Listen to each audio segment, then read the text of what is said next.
This is Todd Reek with the National Weather Service office in La Crosse, Wisconsin with the high wind and the snow briefing. It is March after all.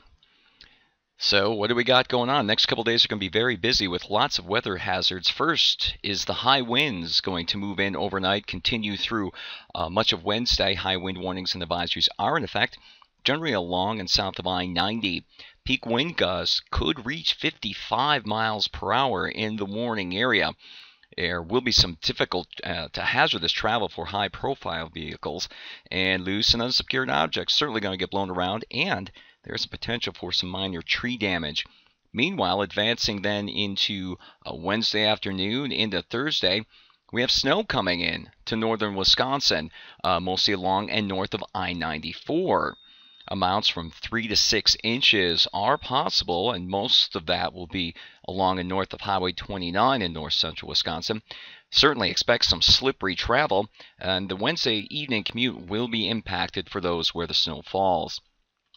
First, looking at a graphic for the high winds, do note, again, a lot of those are mostly confined to the I-90 and south, but your advisories do extend a little bit north of there, including Wabasha over to, let's say, Jackson counties.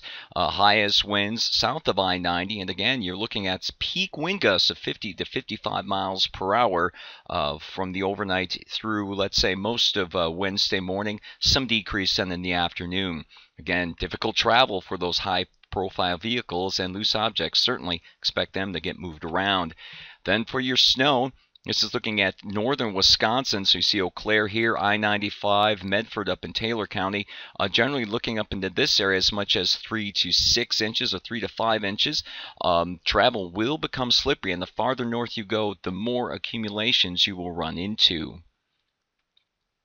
So that's a look at the high wind and the snow expected over the next couple of days. Certainly some hazards, especially it depends on where you live and which way you're traveling.